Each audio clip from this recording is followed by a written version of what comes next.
اللہ اپنے بندے سے کہتا ہے کہ ڈرو نہیں، میں تمہارے ساتھ ہوں، سن بھی رہا ہوں اور دیکھ بھی رہا ہوں۔ کیونکہ پھر تم لوگوں کی باتوں میں اور چال بازیوں سے دل برداشتہ ہوتے ہو۔ کیوں پھر تمہیں ہر وقت یہ غم کھائے جاتا ہے کہ تم تنہا ہو؟ کیوں پھر تم اپنی راتیں اس دکھ میں روتے ہوئے برباد کرتے ہو کہ کوئی تمہارا ہمدرد نہیں، جبکہ تمہارے رب نے بارہا فرما دیا کہ تم ڈرو نہیں، میں تمہارے ساتھ ہوں، سن بھی رہا ہوں اور دیکھ بھی رہا ہوں۔ بتاؤ پھر جس کے ساتھ دو جہانوں کا خالق ہو، وہ اکیلا کیسے ہو سکتا ہے؟ جس کا ہمدرد اور غمگسار خالق کائنات ہو، اسے پھر کسی اور مسیحے کی کیا ضرورت؟ اور پھر جس کا نگہبان وہ رب کعبہ ہو، جسے نیند آتی ہے نہ اونگ آتی ہے، اسے پھر دنیا والوں کا کیا ڈر؟ اس روئے زمین پر موجود حاضی روح کا حساب رکھے ہوئے ہے وہ، تم سے غافل کیسے ہو سکتا ہے وہ؟ جبکہ وہ کہتا ہے کہ تیرا رب بھولنے والا نہیں۔ اللہ رب العزت تم سب کو نگاہ میں رکھے ہوئے ہے، وہ ہر ایک کے دل کا حال بخوبی جانتا ہے اور ہر اس ہنسی سے واقف ہے جسے تم دل کے تڑپنے اور وجود کے ریزہ ریزہ بکھرنے کے باوجود چہرے پر سجا کر لوگوں کے سامنے خوش ہونے کا دکھاوا کرتے ہو۔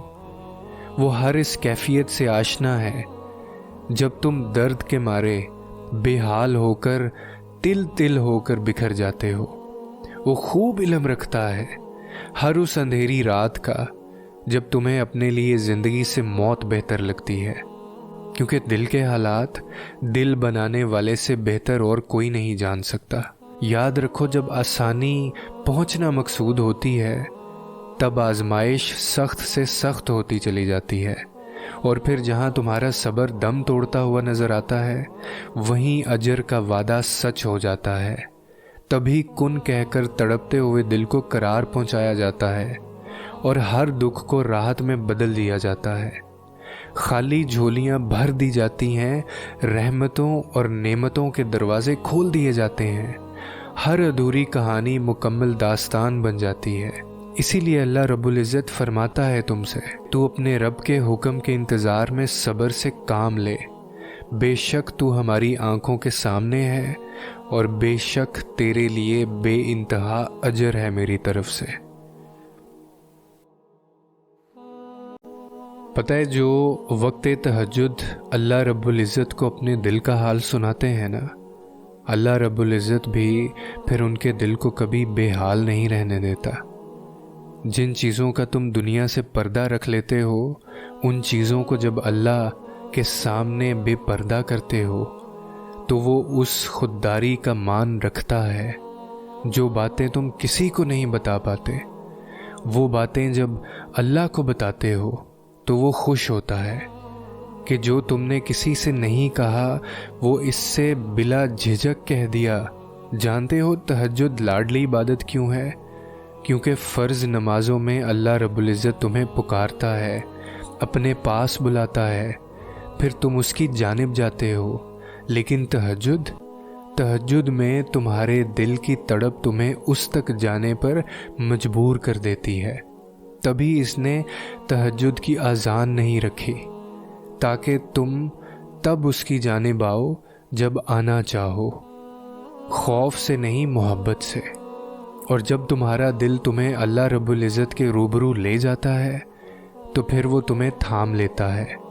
ہزاروں سوئے ہوئے لوگوں میں جب اس کا ایک بندہ تکلیف کے مارے جاگ رہا ہوتا ہے تو وہ کیسے اس بندے کی تڑپ کو نہیں دیکھتا؟ وہ کیسے اس بندے کی تکلیف کو نہیں سمجھتا؟ وہ کیسے اس ایک بندے کو تڑپتا ہوا چھوڑ سکتا ہے جو اپنی نیند قربان کر کے اس رب سے کچھ طلب کرنے آئے؟ تو اللہ رب العزت کیسے پھر اسے خالی ہاتھ جانے دے سکتے ہیں؟ لاڈلی عبادت تک تو وہ اپنے لاڈلے بندوں کو ہلاتا ہے، اور جب لاڈلا کسی چیز کی فرمائش کرتا ہے تو وہ فراموش نہیں کی جاتی، وہ فرمائش ہر حال میں پوری ہو کر رہتی ہے۔ جو ہاتھ تہجد میں دعا کے لیے اٹھائے جاتے ہیں وہ کبھی ٹھکرائے نہیں جاتے، جو حرف وقت تہجد منہ سے ادا ہو جائیں وہ رد نہیں کیے جاتے، جو وقت تہجد مانگ لیا جائے وہ مانگ کبھی ادھوری نہیں رہتی۔ جو سکون تمہیں کہیں نہیں ملا اسے ایک دفعہ تہجد میں ڈھونڈ کر دیکھو، تو دیکھو جو تمہیں اب تک نہیں ملا اسے تہجد میں مانگ کر تو دیکھو۔